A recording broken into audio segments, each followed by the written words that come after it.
अमेरिकेचे राष्ट्राध्यक्ष Donald Trump यांनी अमेरिकन सैनिकांच्या मृत्यूचा बदला घेण्याचा निर्धार व्यक्त केलाय।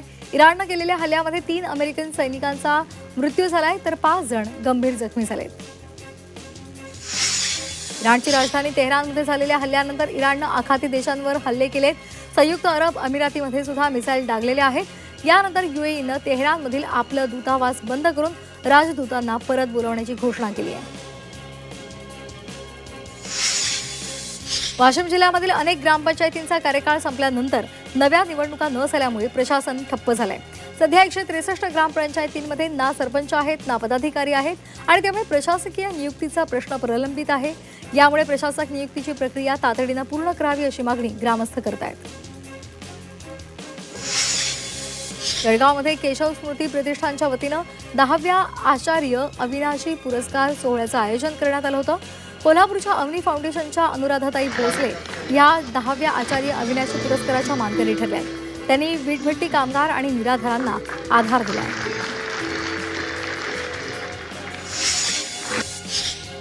यवतमाळमधील ग्रामीण भागात होळी निमित्तानं शिमगोत्सव सुरू झालाय। लहान मुलं घनमाकड खेळण्यामध्ये दंग आहेत। घनमाकड घूम म्हणत बच्चे कंपनीची ही धूम पाहायला मिळते। धनुष्याच्या आकाराचं आणि एक सरळ खांब त्याच्यासारखं वाळलेलं लाकूड आणून घनमाकड तयार केले जाते।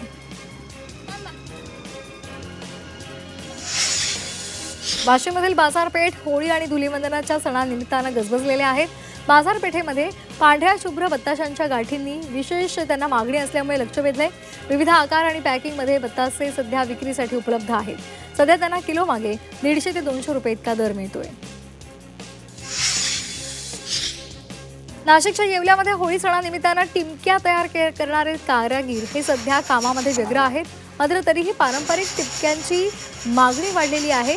कारागिरांनी नाराजी व्यक्त केली आहे। आधुनिक ढोल तसे पथक मोबाईलवरील संगीतांमुळे पारंपरिक टिमक्यांचं महत्त्व कमी होत असल्याचं या कामगारांनी म्हटलेलं आहे। वाशिम जिल्ह्यामध्ये अवकाळी पावसाची शक्यता वर्तवली आहे। त्यामुळे शेतकऱ्यांची गहू काढणीची लगबग सुरू आहे। रबी हंगामामधील गहू, हरभरा आणि इतर पिकं काढणीच्या टप्प्यावर असतानाच आता अचानक वातावरणात बदल झालाय आणि त्यामुळे शेतकरी चिंताग्रस्त झाले। कर्जत तालुक्यातील ममदापूरमध्ये शर्यतीचा बैल चोरी करून त्याची हत्या केली होती। या प्रकरणामध्ये गावामधीलच व्यक्तीचा सहभाग असल्याचं उघड झालंय। या घटनेमुळे परिसरामध्ये संताप पसरलाय। पिंपरीमधील चिंचवड जैन मंदिरामध्ये चांदीचं मुकुट चोरी झालेलं होतं। या प्रकरणामध्ये चोरट्याला पोलिसांनी अवघ्या 48 तासात बेड्या ठोकल्यात। जवळपास 200 सीसीटीव्ही कॅमेऱ्यांच्या फुटेज तपासून या सराईत चोरट्याला अटक झाली आहे। नाशिकमध्ये परदेशामध्ये नोकरीचा आमिष दाखवून 5 लाखांची फसवणूक झाली आहे। या प्रकरणामध्ये पंजाबमधल्या कबूतरबाजा विरोधात अंबड पोलिसांनी गुन्हा दाखल केलाय। परदेशातील नोकरीच्या आमिषानं चांगल्या पगाराची नोकरी गमावण्याची वेळ तक्रारदारावर आली आहे। बीड बायपास जवळच्या एका हॉटेलवर गुंडांच्या टोळक्यानं राडा घातला। हॉटेल बंद झाल्याचं सांगितल्याच्या क्षुल्लक कारणावरून या टोळक्यानं राडा घातला आणि यावेळी टोळक्यानं शस्त्रानं हल्ला केल्यानं हॉटेलचं मोठं नुकसान झालंय। या प्रकरणामध्ये संशयित गुन्हेगारावर गुन्हा दाखल झालाय। पिंपरी चिंचवडमधील पिंपळे निलग परिसरामधील विशाल नगरामध्ये शॉर्ट सर्किटमुळे हार्डवेअर दुकानाला भीषण आग लागली। या आगीमध्ये हार्डवेअरचं दुकान पूर्णपणे जळून खाक झालंय। अग्निशमन दलानं आग आटोक्यात आणली आहे।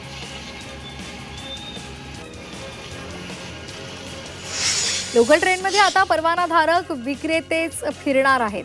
प्रशासनानं छत्रपती शिवाजी महाराज टर्मिनस ते पनवेल मार्गावर धावणाऱ्या लोकलमध्ये खाद्यपदार्थांव्यतिरिक्त वस्तू विक्रीला परवानगी दिली आहे। यासाठी 50 जणांना अधिकृत वेंडिंगची परवानगी मिळालेली आहे।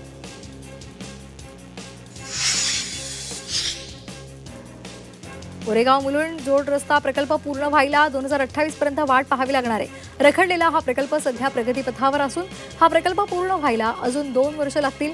हा प्रकल्प पूर्ण झाल्यानंतर प्रवासाचा कालावधी 90 मिनिटांवरून 20 मिनिटांवर येणार आहे। छत्रपती संभाजीनगरमधल्या पैठणच्या नाथ मंदिर परिसरातील सांडपाण्याच्या समस्येवर अखेर तोडगा निघाला। नव्या उपाययोजनांनुसार नाल्याचं पाणी वेटवेलमध्ये एकत्र केलं जात आहे। तसंच पंपाद्वारे उचलून ते पाणी गणेश घाटाच्या पलीकडे सोडलं जात आहे।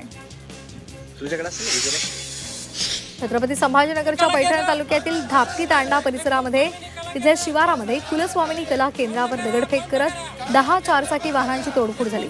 त्यानंतर आता परिसरातील 10 गावांमधील ग्रामस्थांनी एकत्र येत कला केंद्र बंद करावं अशी मागणी घोषणाबाजी करत केली आहे।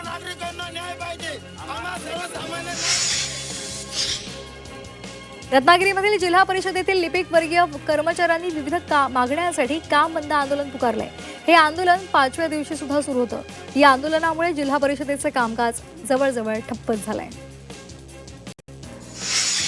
भंडारा जिल्ह्यातल्या तुमसर तालुक्यातील चिखलामाईन परिसरामध्ये बिबट्याचा वावर वाढलाय। यामुळे तिथे सध्या भीती पाहायला मिळते। त्यामुळे वन विभागानं या बिबट्याचा बंदोबस्त करावा अशी मागणी ग्रामस्थ करतायत। भांडूपमध्ये 8वी मध्ये शिकणाऱ्या मुलांनी आपल्या वर्गमित्राची हत्या केली आहे। शाळेमध्ये सतत दादागिरी करतो म्हणून मुलाची हत्या करून त्याचा मृतदेह तलावामध्ये फेकून दिला। या प्रकरणामध्ये गुन्हा दाखल झालाय। पनवेलमध्ये गोल्ड ट्रेडिंगच्या नावानं 19,62,000 रुपयांची फसवणूक झाली आहे। फेसबुकवरून अनोळखी महिलेनं ऑनलाईन गोल्ड ट्रेडिंग केली जात असल्याची माहिती दिली। 20 ते 30% फायदा होईल असं सांगून ट्रेडिंग खातं उघडलं, मात्र पैसे पाठवल्यानंतर खातं ब्लॉक झालं।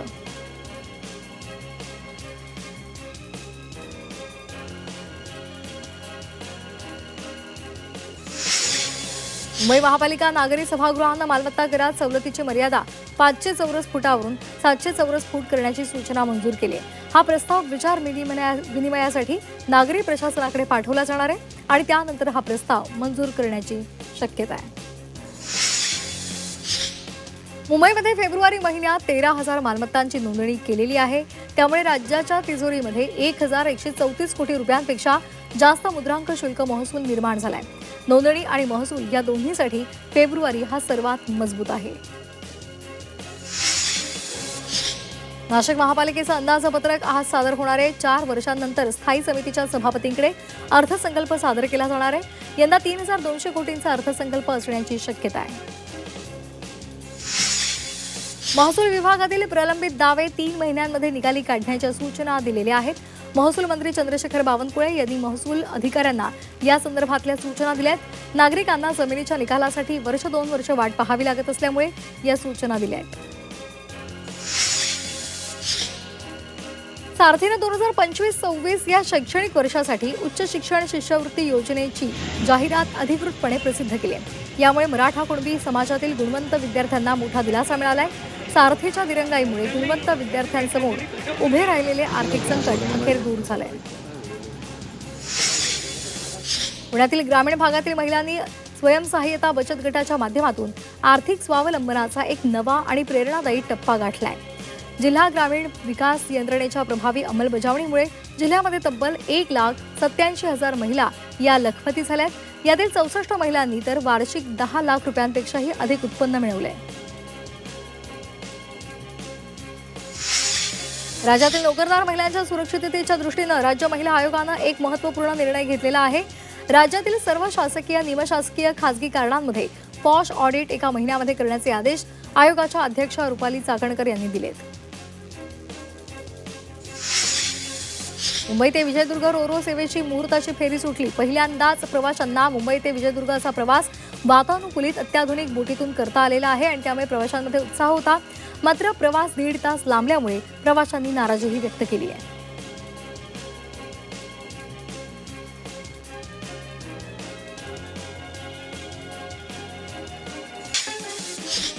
वाशिमच्या सावरगावमध्ये कानिफनाथ महाराजांचा 153वा यात्रा महोत्सव मोठ्या उत्साहात साजरा होतोय। यात्रेनिमित्तानं विविध धार्मिक कार्यक्रमांचं आयोजन करण्यात आलंय। तसंच भाविकांसाठी महाप्रसादाचीही व्यवस्था झाली आहे। छत्रपती संभाजीनगरच्या वेरूळमधील घृष्णेश्वर महादेव मंदिरामध्ये मंगळवारी खग्रास चंद्रग्रहणामुळे दर्शनासाठी ते बंद राहणार आहे। ग्रहणाच्या कालखंडात मंदिराचे दरवाजे बंद ठेवण्याची परंपरा असल्यामुळे मंदिर प्रशासनानं दर्शनाचं वेळापत्रक जाहीर केलंय। त्यामुळे दुपारी 3 ते संध्याकाळी 7 या वेळेत भाविकांना गाभाऱ्यामध्ये प्रवेश किंवा दर्शन देता येणार नाही। नाशिकच्या निफाडमधील विंचूर विठ्ठलवाडी इथे मानाची काठी मढीच्या दिशेनं आता प्रस्थान पावले। मढी इथे कानिफनाथांच्या यात्रा उत्सव काळामध्ये होळीपासून गुढीपाडव्यापर्यंत हा संपूर्ण उत्सव सुरू असतो। या कानिफनाथांच्या काठी पायी यात्रेमध्ये नागरिक मोठ्या संख्येनं सहभागी झाले।